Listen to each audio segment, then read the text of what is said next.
Sedicom, ikigo ca Diocese nkuru ya Bujumbura co kumenyesha amakuru. Ese Kristo yomenyekana?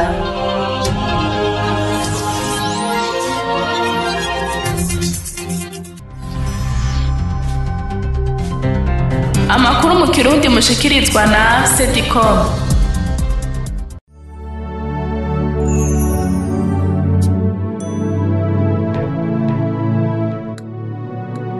Ndabahaye mwaramutse mwese bakunzi ba Diocese nkuru ya Bujumbura, sangwe ikaze muri ano makuru yo kuva ku genekerezo rya 14 guca ku genekerezo rya 20 Nyakanga. Amakuru mukurikirana kuri wezi 3 akaburungu Diocese do Bujumbura kaburungu BI no ku murongo wa 93 n'ibice bibiri disamirizi Kolombe imisi yose ya gatatu kuva igihe cy'isaha 12 z'umugoroba. Ngeze ingingo nkuru ziyagize. Umuryango w'abasaserdoti b'inyigisho Rukristo bo mu Burundi warungutse abasaserdoti babiri. Ishirahamwe ngororera amajambere Odedebu Caritas Bujumbura yararonse umuyobozi mushasha kuva ku genekerezo rya 15 Nyakanga. Patiri Desire Nahazimana wo muri Paroisse Mukiza Mweranda yaragendeye imibano Rukristo yo muri quartier Jabe ya kabiri. Amakuru tubafitiye saya gusa idoni mu kanya utwade kaze nje ngirande abashikirize.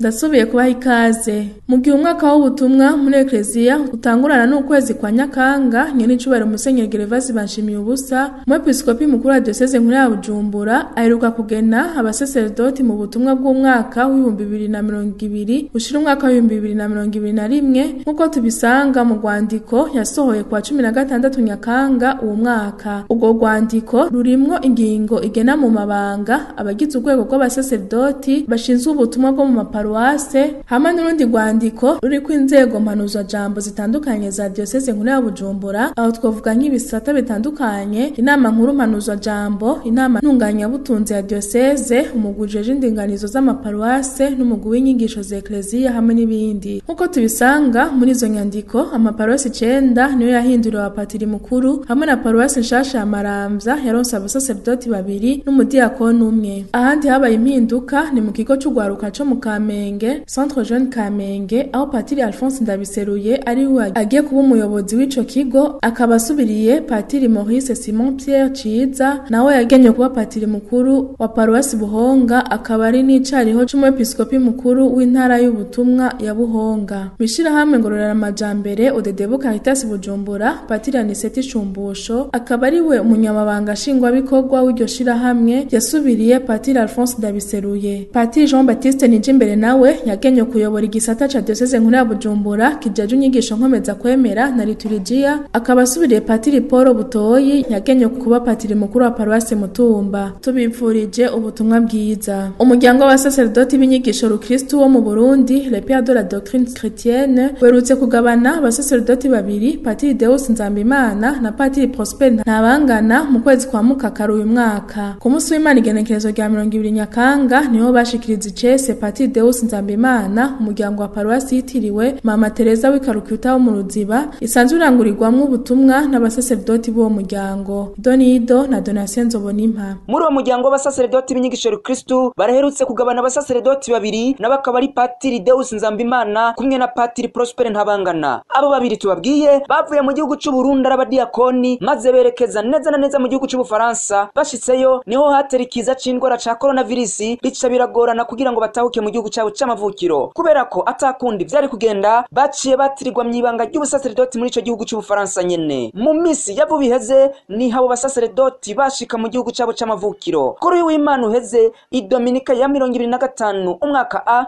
niho umukuru w'umuryango wa Patiri b'inyigisho Rukristo mu Burundi nyakubahwa Patiri Venance Ntahonkiriye yashikiriza icese Patiri Deus Nzambimana yuko agiye kurangura ubutumwa muri Paroisse Ruziba. Mu kumushikiriza Patiri Venance Ntahonkiriye aturugendo rw'abaye rurerure kugira bashike i Burundi. Tumwumvirize ahari mu nkuka ya misa yo kuri uyu w'Imana uheze. Bari bateguye kugaruka kuva nyene mu kwezi kw'ibyubakiro mu iryo banga, ariko bagora abugurutse indege gushika aho babona ati biragoye, ntawe umenya aho tuzosubirira hariya mu Burundi. Urugendo rwabo baruteguye mu mwanya muto, bumvise ko hari indege yava Marseille igaca muri Turkiya Istanbul igashika mu gihugu kibanyi ca Tanzania Dar es Salaam iyo yahavuye ibazana. Mw'ijambo ryiwe patiri mukuru wa paruwase Ruziba patiri Petero Karaveri Gacumu ati niteka ridasanzwe kugabana umusaseredoti muri paruwase yacu. Reka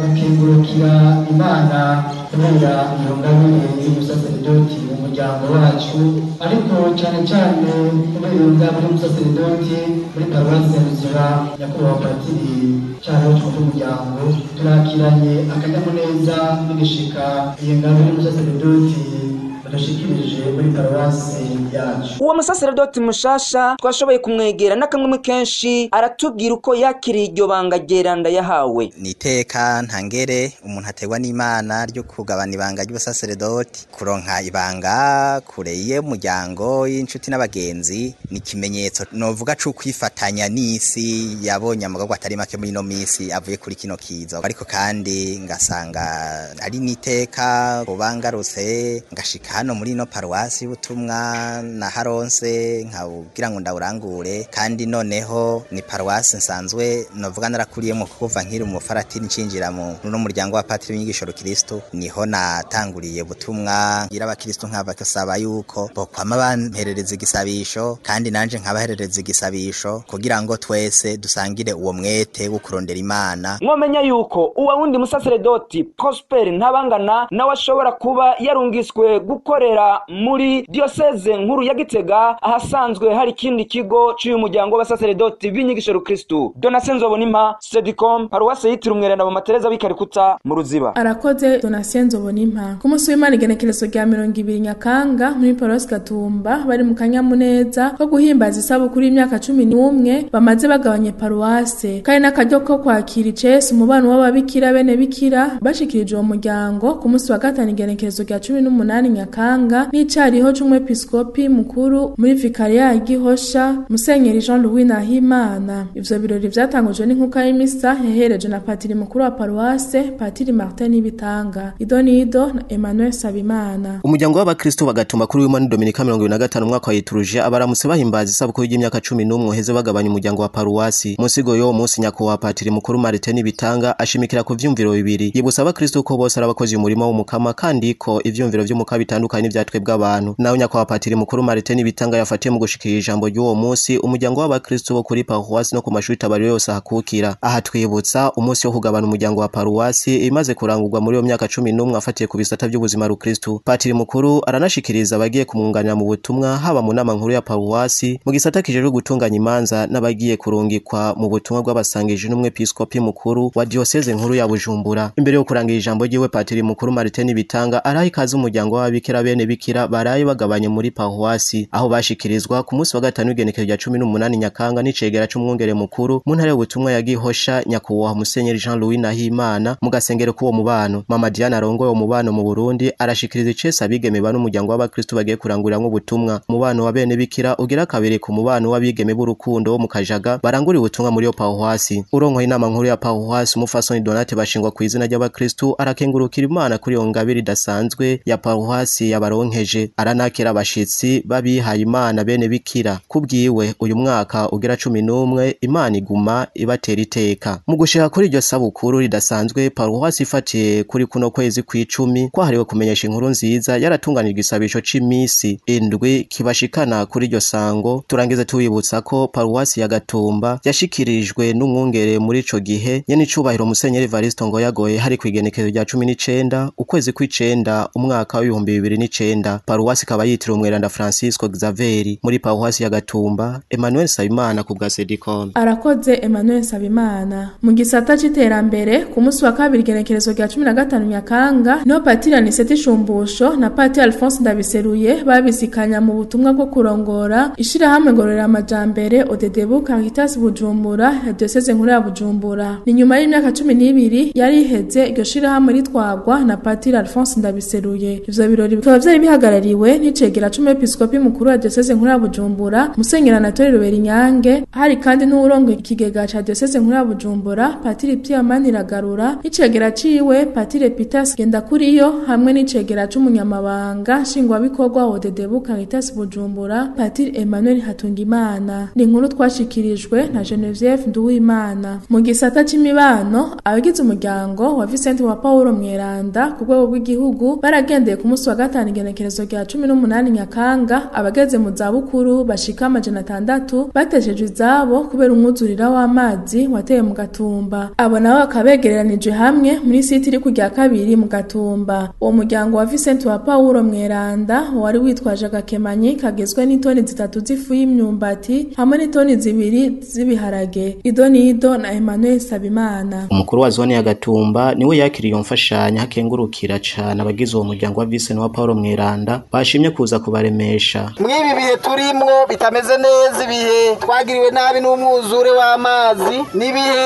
abene gihugu bari mu mwiheburo, mugabo bano bene wacu barukiye mwishira hamwe Saint Vincent de Paul bashimye rero kuja kuturemesha. Kikorwa rero mwakoze ni gikorwa citeka kandi kubemera twashikije ibwirizwa riruta yani mabwirizwa yose, kuko ibi bigaragaza urukundo. Urwo rukundo nago nigo Yesu Kristo dusaba gukurikiza mu mabango yose tuba turimo. Turabashimiye rero. Arasaba baza kuronswa iyo mfashanyo ko aho bashikira kumuhana bosabika n'abataronse. Nago masaba bene gihugu nimba babazaniye inofu nibi biharage ndibaza ko mudashikirwa mwese. Ingene rero babatoranije nabo nyene barimwo byakozwe ku mugaragaro. Utaza gushikirwa rero yihangane, hanyuma uza kuronka nawe aze gusabikanya n'uwundi niyamushikira. Niyashika hari nawe aze kumuha ko dukeya. Mu ijambo ry'urongoye umuryango wa Vicente wa Paulo Mweranda ku rwego rw'igihugu Methode Manirakiza afatiye ku civugo c'umuryango gukunda gusabikanya no kurushirizaho kubikora mu mwizero, arabasaba ko mu bihe nk'ibi barimwo bokwama barangwa n'umwizero. Uno munsi suka mbere tuza hano twaraganiriye amajambo y'Imana atari make ngaha. Twarabwiye yuko ibi nibihe umwana w'umuntu abwirizwa gucamwo, umusaraba sigiti, umusaraba nibi byose ducamwo. Ndizigira kandi ndizeye yuko ejo ari heza, muzoba mumerewe neza, mugaruke muronke iteka ry'uko umwe wese atahiwe. Ndabinginze bene data kugira ngo mugumane ukwizera, mu byo mucamwo byose mugumane umwizero abari bubaranga. Twaregereye umunyokuru umwe mu bagarukiwe ko abasabira imihezagiro ku Mana bame baza kubaraba imisi yose. Abo bantu nababwira yuko basubirayo bakatumenya kandi tumvira kwecu, nka twege turi impfakazi. Nashima ko bahora baraza kuturaba imisi yose, ukuri nashinye Yesu ashimwe cyane, Imana ibahezagire. Tubamenyeshe ko umwe wese yaronswe ibiro 5 by'ifu y'imyumbati n'ibiro 3 by'ibiharage. Iyo site yo kujya kabiri ni imwe mu masite 5 y'abateshejwe izabo n'amazi begeranirijwe hamwe mu mazone 3 kurana agize komine ya Mutimbuzi, zone Gatumba, Rukaramu na Maramvya muri paroisse ya Gatumba. Emmanuel Sayimana ku bwa Sedicom.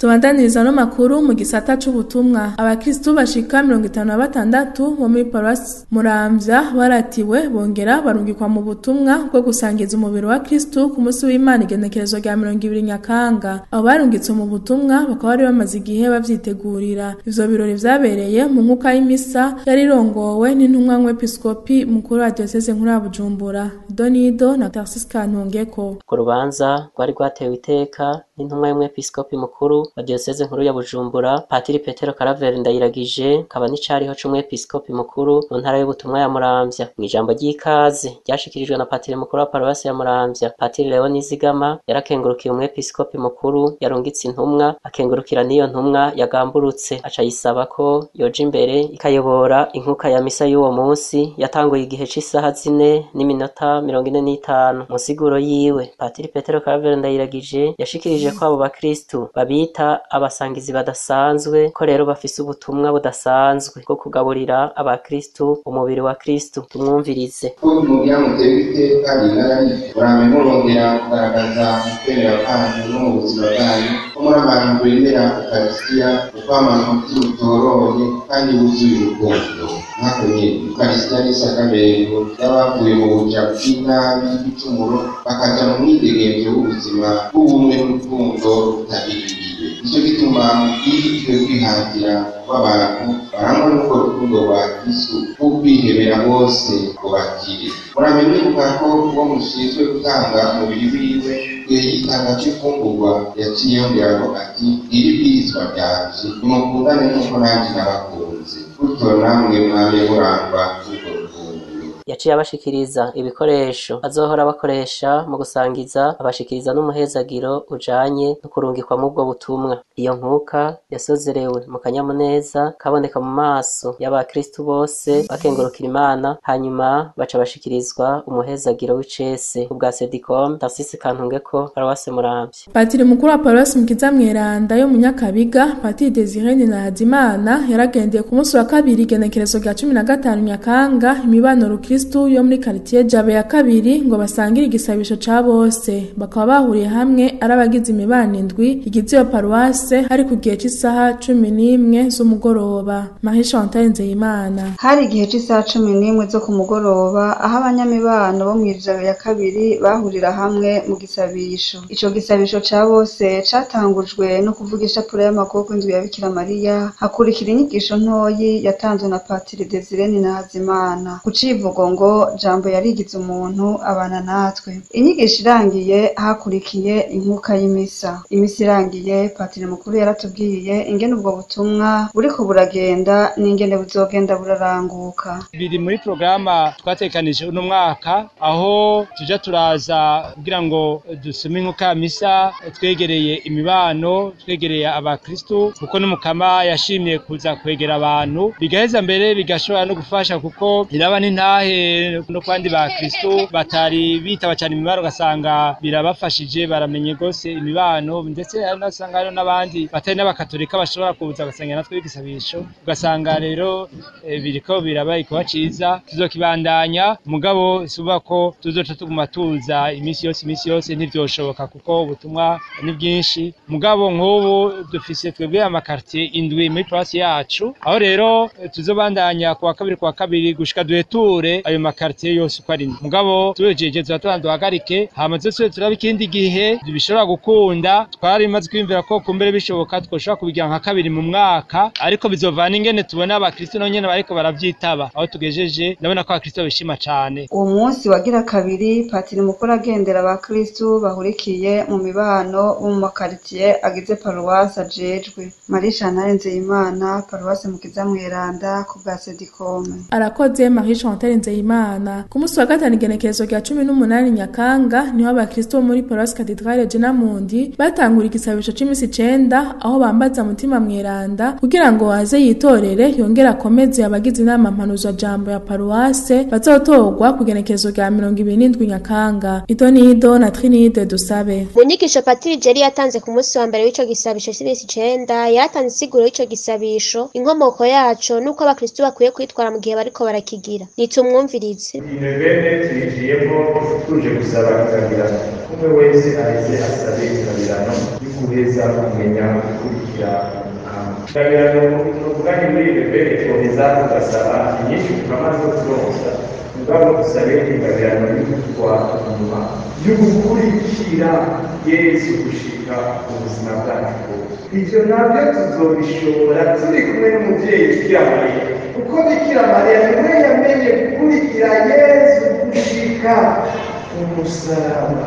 Patiri yashikirije inyigisho, yarashikirije intambwe zine zizofasha abakristo kuba muri ico gisabisho. Duhamagariye kuba abatumwa b'umukama. Iyi ntambwe ya mbere ushobora kuba kumwe n'umukama muri ivyo bene. Umutumwa w'Imana kuba disciple ahamagariwe iteka yobu, ahamagariwe gusoma ijambo ry'Imana, ahamagariwe kuzirikana iryo jambo ry'Imana. Intambwe ya kabiri ni ukumenya neza ubuhigwa uburi. Muri iki gihe turondera ubuhigwe muri byinshi, mugabo Yesu Kristo yaratweretse ubuhigwe nyabwo aho buri. Ni ukugira ubwenge, ni ukwemera Imana yatumye. Ubuhigwe nyabwo ni ukuba dufise Yesu Kristo mu buzima bwacu. Intambwe ya gatatu duheza tukitaba ubutumire bw'Imana. Umukama yaba yadutumye ku meza neranda aradutumira mu buzima bwose, aradutumira. Ubugira kane no guheza rero tukaba abantu bifatira ingingo. Aho twamenyesha ko muri aba matora hazotorwa umukuru w'inama mpanuzwajambo ya Paroisse n'icegera ciwe, umunyamabanga hamwe n'icegera ciwe. Uretse inyigisho muri ico gisabisho harimo kwisuzuma no kwityorora mu isakramento ry'ikigongwe, gushengera Yezu no kumuninahaza bakengurika ivy'umukama yabagabiye bicishije ku nama mpanuzwajambo imaze ikiringo c'imyaka 3. Trinide Dusabe, Paroisse Cathedrale Regina Mundi ku bwa Sedicom. Arakoze Trinide Dusabe. Muri Paroisse Buziracanda yitiriwe Papa Yohani wa 23 Mweranda, abari mu muhari w'ingendanye barashikirije indagano zabo ku munsi w'Imana igenekerezo rya 20 Nyakanga mu nkuka y'imisa yarirongowe na Patiri mukuru Patiri Jean-Marie Maneno. Idonido na Donatien Munezero. Ibiro byatangujwe n'inkuka y'imisa yatanguye isaa 3 zo mu gatondo birongowe na nyakubahwa Patiri mukuru wa Paroisse Buziracanda Patiri Jean-Marie Maneno, aho musiguro y'ijambo ry'Imana yamenyesheje baraho ko icyo Imana ishaka nuko umubisha uri mu mayira abiri, uri mu nzira mbi yo kwigarura akagaruka ku mukama aheza mugira ikigongwe. Abaronkejwe indagano muri uwo muhari w'ingendanye uko amaze iminsi babyitegurira ari abakristo 53 bose hamwe mu mico 3. Indagano za mbere ni 33, indagano za kabiri 15 hamwe n'indagano za gatatu arizo z'abubatsi Kristo 5. Patiri mukuru Jean-Marie Maneno yararongoye ibyo birori, yasozereye abakeza abamenyesha ko bokomera kwibanga kuko akagumye bagumako. Ku bwa Sedicome, Paroisse Buziracanda, Donatien Munezero. Dusozera no makuru ku makuru y'inkino. Urukino rw'umupira w'amaguru rwarahuje urwaruka rwo mu mugwi Young Boys wo muri komine Rutegama n'umugwi Shaka FC wo muri komine Mbuye ku munsi w'Imana igenekerezo rya 20 Nyakanga. Urwo rukino rukaba rwabereye ku kibuga c'umupira w'amaguru ca Paroisse Munanira ku muhingamo. Idonido na Gordien Kanyegeri. Ku muhingamo ku munsi wa Mungu karakanyamuneza ku bakunda umupira w'amaguru mu rugwi Shaka FC wa komine Mbuye watana mu mutwe n'umugwi wa komine Rutegama Young Boys ku kibuga ca Paroisse Munanira. Bagiye kuruhuka bose banganya kimwe ku kindi. Urukino rwarangiye bafise 2-2 naho hagiyemwo penalty imwe ku mpande zose bivuye ku makosa y'abakinyi. Mu kibuga byaboneka ko umurwi wa komine Rutegama ufise ubuhinga n'ubukerebutsi baciye ku bakinyi nka Tony, Epipode, Olivier na Vedaste. Abantu barenga gato 2,000 harimwo Padiri mukuru wa Paroisse Munanira Nitunga Deo na Padiri Vyugusenge Jean Marie bari baje gushigikira iyo mikangara. Himbazimana Loti alongoye ekipe Young Boys ya komine Rutegama yatumenyesheje igituma bahisemwo gukina na ekipe Shaka FC ya komine Mbuye. Ubwa mbere twamenyesha yuko komine Mbuye asanzwe ari umubanyi wa komine ya Rutegama. Ubwa kabiri naho twahisemwo iyo ekipe haruhande yuko ekipe yacu nayo nyene isanzwe z'umupira w'amaguru cyane na ekipe y'Imbuye isanzwe z'umupira. Ni miyo ntumbero rero dushima gukina n'ama ekipe ariko aratera imbere mu bijanye n'umupira w'amaguru kugira ngo natwe tuze turaraba urugero tugeze ko mu bijanye no guteza imbere umupira w'amaguru. Twabajije umuhetsi wa ekipe ya komine Mbuye Shaka FC umukenguza amateka Ndayizeye Celestin aratumenyesha igituma baje gukinira muri komine Rutegama. Bwa mbere twe ibyo tujejwe turi impande yabo, turi abanywanyi bamwe bita biteka president d'honneur wa ekipe catumye tuza ngaha tubaherekeza. Turayimenyereye, tumaze imyaka myinshi turi impande yabo tubafasha mu buryo myimenyerezo, hanyuma tukaje tubafasha no kunywana na Rutegama n'abakinyi babana bakundana barakuriye hamwe n'urukino basa n'abarunganya kuko imyimenyerezo hakwa gusa nihuye. Tukaca tuguma impande yabo rero kugira ngo dufashe igihugu kurera rwaruka nabo bagagira karorero keza batanga kuko aho baciye abakinyi bafise igikundiro kinini, aho baciye abantu bakafatira ko karorero nico gituma usanga aho bari hari umutekano, hari kuyaga neza, urukundo n'umvikana. Ubwa Sedicome Kanyegeri Gordien Paroisse Munanira. Tugushimire Gordien Kanyegeri. Akaba ari ngaha ndangirije ko ano makuru. Nshimire mwebwe mwese mafasha kanya ko kuyatega abiri bagenzi banje bafashe kuyatorokanya, namwe ndabakengurukiye. Utwate kaze niwe ko arabashikiriza, ndabipfurize kuroranirwa mu byanyu byose.